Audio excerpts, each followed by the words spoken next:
Mas Rifki bisa meng-capture tidak apa sih persamaan antara Islam di Indonesia atau Islam Nusantara dengan Islam yang di Maroko? Assalamualaikum warahmatullahi wabarakatuh. Bersama saya Yusuf Mares, kita akan mengupas bagaimana persepsi Islam Nusantara menurut mahasiswa Maroko. Adakah kesamaan antara Islam Nusantara dengan Islam yang ada di Maroko? Nah, seperti itu ya, Mas. Nah, tapi sebelumnya Mas boleh memperkenalkan diri, Mas. Ya. Bismillah, alhamdulillah, wassalatu wassalamu ala rasulillah wa ala alihi washabihi wa mawala, amma ba'du. Perkenalkan, saya Rifki Maula. Saya mahasiswa doktoral di Universitas Hasan II Maroko. Saya kurang lebih sudah hampir 8 tahun di sana. Oh, lama juga ya, Mas? Ya, karena saya mengambil S1 dan S2-nya pun di sana. Oh, di sana ya. Program apa, Mas? Program Usuluddin kalau di sini. Usuluddin. Ya, perbandingan agama ya. Agama. Jadi cocok lah ya perbandingan agama yang ada di Indonesia dan yang Oke. Ya, seperti itu. Jadi mungkin dibuka dulu dengan hubungan Indonesia dan Maroko ya. Karena banyak sekali orang yang belum mengetahui Maroko itu di mana. Bahkan saya pun ketika pertama kali dapat lulus di Maroko masih lihat-lihat Maroko ini sebelah mana. Iya. Karena orang lebih mengenal untuk belajar keislaman kalau tidak di Mekah ya di Kairo, Mesir. Abu Somad juga S2-nya dari sana. Betul. Ya. UAS itu salah senior saya dan di situ universitas yang sama. Beda universitas, beda kota. Oke. Beliau tahun 2000-an, saya 2010 gitu. Oke.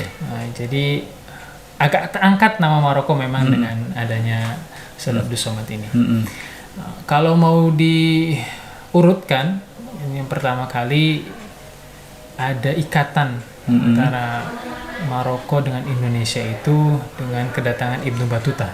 Oke. Siapa Ibnu Battuta itu? Ibnu Battuta itu salah seorang petualang Muslim yang semenjak umur 20-an sudah melalang buana. Iya. Itu beliau asli Maroko, Tanger tepatnya, dan saya S1-nya di Tanger. Beliau setelah haji kemudian bertemu dengan berbagai etnis yang ada di Mekah pada itu, kemudian berkenalan, dan salah satu kenalannya adalah dengan etnis yang ada di Indonesia. Akhirnya beliau diajaklah ke Indonesia dan Ibnu Battuta itu pernah ke Indonesia ya? Betul, tepatnya di Aceh. Wih, Masya Allah. Ya, dan itu diabadikan di kitabnya yang namanya Kitab Ar-Rihlah. Jadi sudah ada. Sudah ada. Oke. Kemudian kalau soal keilmuan, itu orang-orang pesantren pasti mengenal dengan yang namanya Ibnu Ajrum. Pengarang kitab Al-Jurumiyah, itu kitab yang menjelaskan tentang gramatika bahasa Arab. Atau yang senang sholawatan, itu pengarang kitab Dalailul Khairat, Syekh Sulaiman Al-Jazuli, itu pun asli dari Maroko. Sehingga ikatannya sangat kuat sebetulnya. Bahkan ada satu tagline waktu itu, Dubes Fatosari ingin mengangkat jembatan yang menghubungkan antara Maroko dan Indonesia yang sempat tidak terlihat, kita angkat lagi, entah itu di bidang ekonomi dan seterusnya, atau keilmuan, sesuai keilmuan karena dengan adanya mahasiswa-mahasiswa Indonesia yang sana. Dan yang paling menggelegar adalah dengan kedatangan Pak Soekarno. Soekarno presiden pertama ya? Iya, sebagai bentuk pengakuan terhadap kemerdekaan di Maroko, karena Maroko pun sempat dijajah oleh Perancis. Akhirnya datang ke sana disambut oleh Raja Muhammad V, dan sebagai bentuk penghormatan nama Presiden Soekarno diabadikan menjadi nama jalan di Kota Rabat. Jalan Soekarno ya. Rue Soekarno, bahasa Perancis, jadi Rue Soekarno atau Char Soekarno. Di sini Casablanca. Iya, sebagai gantinya di Jakarta ada namanya Casablanca. Oke, kembali terhadap kehidupan keberagamaan. Bagaimana Islam Maroko mengakomodir budaya-budaya lokalnya, seperti orang Indonesia mengakomodir budaya-budaya lokalnya ketika Islam datang. Ya, menarik karena diakui atau tidak, Islam itu pendatang di Maroko. Sama seperti halnya di Indonesia yang datang. Artinya bukan seperti yang di Mekah di mana Nabi Muhammad SAW lahir di situ. Artinya secara tidak langsung pasti ada persinggungan dengan budaya yang ada di Maroko waktu itu, karena penduduk asli Maroko itu penduduk Amazigh atau barbar kita sebutnya dengan bahasa sendiri, tulisan sendiri. Yang menarik adalah ketika sampainya Maulana Idris sebagai yang membawa Islam, beliau termasuk cicitnya Nabi, itu datang ke Maroko, kemudian menyatukan kabilah-kabilah yang ada di situ dengan cara keislaman, artinya supaya untuk menyatukan satu komando di bawah beliau. Nah, jadi dengan datangnya beliau tidak semerta-merta budaya yang ada di Maroko dihilangkan, diakomodir, sehingga keislaman di Maroko itu ya kalau saya lihat kurang lebih sama bagaimana ramahnya Islam di Maroko, bagaimana santainya Islam di Maroko, tidak terlalu tegang, betul. Haram kafir, kafir kafir itu ya. Jadi sangat bid'ah gitu sangat mengakomodir. Di sisi lain itu bukan berarti menandakan bahwa Islam mereka bukan Islam yang sama, tapi Islam yang sama, cuma itu tadi karena persinggungan dengan budaya mereka mengakomodir, karena sesungguhnya Islam itu kan rahmatan lil alamin, bisa masuk ke semua alam, bahkan orang kafir pun itu masuk ke situ. Jadi maksudnya esensi budaya itu esensinya diakomodir dengan ajaran-ajaran Islam ya. Tentu dengan batasan ketika tidak menyalahi prinsip keagamaan, terutama prinsip tauhid. Selagi itu masih bisa diakomodir, tidak asal harus dari Arab semua ikut. Bid'ah. Tidak seperti. Contohnya apa nih? Tahlilan ada nggak di sana? Ada tahlilan. Ada juga. Iya, ada tahlilan di sana. Jadi setiap ada orang yang wafat, itu keluarga menyiapkan tenda khusus. Jadi orang-orang terdekat keluarga itu dikumpulkan untuk mendoakan. Berapa hari mereka berdoa? Biasanya hari pertama dan hari ketiga. Hari pertama, hari ketiga.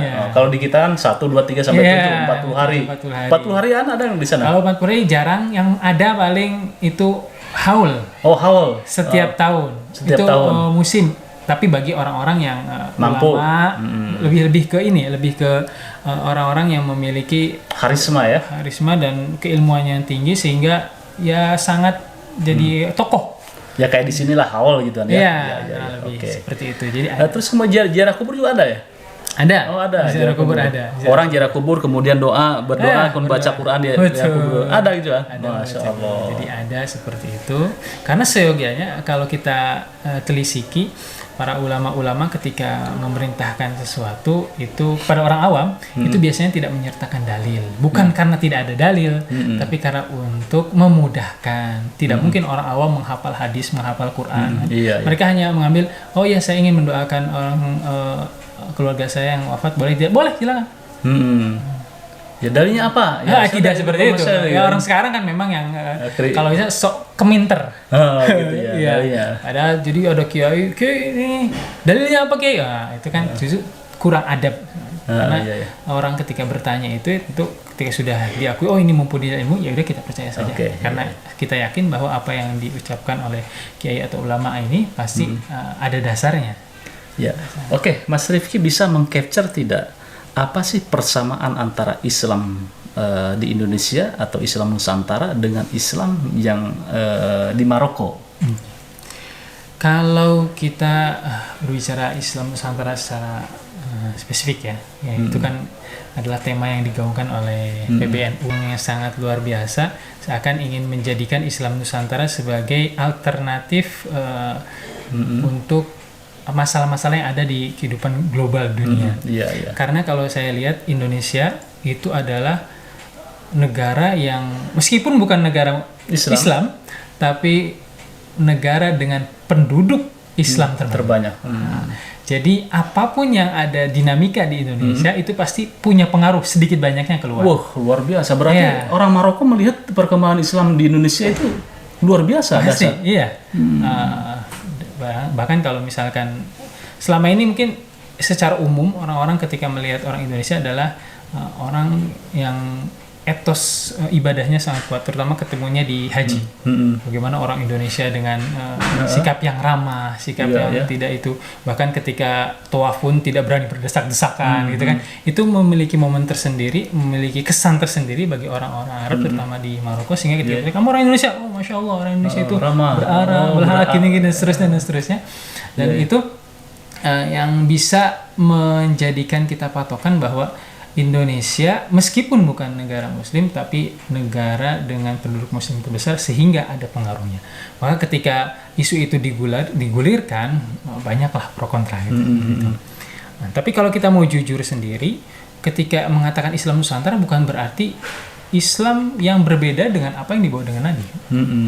Tapi Islam yang mengakomodir budaya yang ada di Indonesia selagi tidak bertentangan dengan prinsip-prinsip agama. Kita kenal Wali Songo bagaimana berdakwahnya tidak dengan menghancurkan wayang, tidak dengan mengkafirkan orang-orang yang penduduk asli, tapi bagaimana bisa menarik orang-orang Indonesia yang kala itu masih beragama sinkretis dan seterusnya, Buddha mungkin ya, Buddha dan Hindu, bisa masuk ke Islam dengan sepenuh hati, tanpa paksaan, dan Masya Allah ini sebagai bukti dan sebagai amal jariah dari para Wali Songo sampai sekarang umat Islam Indonesia merupakan yang semakin banyak. Mas Rifki, Anda kan banyak bergaul dengan mahasiswa-mahasiswa di luar Indonesia, di Maroko. Kalau melihat fenomena dinamika Islam di Indonesia, itu mereka seperti apa? Pertama, kalau secara umum ya, orang-orang pasti itu tadi akan ada, bagaimana Indonesia seperti ini? Mereka mengikuti. Iya. Jadi Indonesia itu, Islam Indonesia itu menjadi trendsetter berarti ya? Tentu. Makanya termasuk dari 500 orang Islam berpengaruh kan di situ banyak orang Indonesia. Ada yang Said, ada Habib Lutfi. Yang paling jadi pembicaraan itu ketika Gubernur Jakarta Ahok gitu. Bersama Anies versus Anies. Dengan bagaimana mengangkat isu Islam, Islam dan seterusnya. Itu kalau orang yang jeli itu pasti akan tahu apa yang jadi kronologi. Tapi kalau orang itu ya terbawa. Nah, dan itu kan banyak yang digunakan oleh orang-orang yang di Indonesia yang tidak senang baik kubu salah satu lain sebagai bentuk ini orang Arab juga seperti ini ya. Karena baik satu sama lain itu tidak mengambil info secara utuh. Tapi kalau misalnya secara utuh ya tidak akan mungkin lah terjadi sampai berjilid-jilid itu. Jadi artinya memang ada titik kesamaan ya. Betul, antara kehidupan Islam di Maroko dengan Islam di Indonesia. Dan Indonesia, dinamika Islam di Indonesia termasuk Islam Nusantara menjadi fenomena tersendiri dan selalu di-capture oleh mahasiswa-mahasiswa di Maroko ya. Saya termasuk yang sering membawa tema ini ketika seminar waktu itu di Kota Rabat dan di Turki pun saya sempat membawa Islam ini, ingin memberikan informasi dan tentunya sebagai alternatif orang-orang supaya lebih tahu Islam Indonesia itu seperti ini, Islam yang datang dengan ramah, dengan damai, bukan dengan cara perang. Bagaimana Islam yang, mohon maaf kalau kita mau lihat apa yang terjadi di Spanyol, Andalusia itu kan termasuk wilayah kekuasaan Islam, tapi masuknya dengan penaklukan ya? Iya, penaklukan. Apa yang terjadi sekarang? Islam justru habis juga di sana. Iya, jadi sedih sekali, bahkan adzan pun tidak ada. Padahal kalau kita lihat ada kota Granada, itu kan Granada ya, Madrid, terkenal itu terkenal sekali. Tapi Madrid juga Islam ya dulu ya. Iya, bahkan ulama-ulama banyak yang aslinya dari Spanyol atau kita kenal Andalus. Tapi apa yang terjadi sekarang? Justru Islam seperti tidak ada di sana. Alhambra itu yang mendirikan adalah orang Islam, Sultan Islam, tapi yang sekarang jadi justru hanya sebagai objek wisata. Itu kan sedih, dan itu yang ditegaskan oleh Kiai Haji Maimun Zubair ketika mengesahkan PCI NU Maroko. Jenengan ini Mas Rifi di sana aktif juga di NU ya? Alhamdulillah saya termasuk dari angkatan pertama yang diberangkatkan oleh PBNU untuk studi di Maroko. Termasuk yang menggalakkan bagaimana PCI supaya bisa ada di sana. Dan alhamdulillah kita disahkannya oleh bukan sembarangan, Kiai Maimun Zubair langsung datang ke sana, langsung ke sana. Harusnya beliau ketika membuka pertama kali sambutannya, harusnya NU itu sudah lama ada di sini. Ini menandakan bahwa memang amaliyah baik di Maroko itu sama dengan di Indonesia. Ziarah kubur, tahlilan, maulidan ya, dan seterusnya. Sehingga harusnya kalian malu kalau misalnya NU nggak ada di sini. Dan itu alhamdulillah sebagai penyemangat kami, sebagai cambuk kami untuk bagaimana mengenalkan PCI NU kalau ke orang Indonesia sudah kenal biasa, tapi ke orang-orang Arab, orang-orang non Indonesia. Dan alhamdulillah sekarang kita sudah hampir 3 kali mengadakan pameran buku Nusantara. Jadi ulama-ulama Nusantara yang menulis kitab, kita pamerkan buku-bukunya, dan itu sangat antusias orang-orang di sana. Bahkan satu kesan adalah ada orang yang memiliki sanad sampai ke Syekh Yasin Fadani ketika menemukan, masya Allah, ini yang saya cari-cari. Ini buku-buku ini. Itu orang Maroko karena belajar dulu di Saudi dan di Mesir. Nah, itu yang menjadikan saya pribadi ketika berkeislaman dengan Islam Indonesia itu semakin kuat, karena saya yakin ulama-ulama dulu bukan berarti mereka tidak memiliki dalil, mereka punya, tapi untuk memudahkan awam sehingga mereka meringkasnya. Mas Rify, ada sedikit closing statement. Apa sih pengertian Islam Nusantara menurut Mas Rify sebagai mahasiswa Maroko? Islam Nusantara tentu banyak kontra dan yang menyetujui dengan statement ini. Tapi kalau kita mau jujur, Islam Nusantara bukan berarti Islam baru, tapi Islam atau keberislaman orang-orang Nusantara yang tidak menafikan budaya, tidak menafikan karakter, tapi di sisi lain tetap memegang teguh syariat Islam. Gitu ya. Jadi tidak ada ya istilahnya nabinya tidak mengakui nabi karena nabinya tidak lahir di Indonesia, sholatnya juga bahasa Indonesia. Kalau misalkan mau jujur, orang-orang yang mengatakan Islam Nusantara itu siapa? Mereka itu orang-orang alim. Orang alim, bukan orang yang dapat ilmunya dari internet, baca YouTube, bukunya, cuma itu. YouTube, seperti itu saja. Terima kasih Mas Rify. Demikian pemirsa pada Suara TV, bincang-bincang tentang Islam Nusantara dari kacamata mahasiswa Maroko. Jadi ternyata Indonesia, keberagamaan di Indonesia atau Islam di Indonesia menjadi barometer di internasional.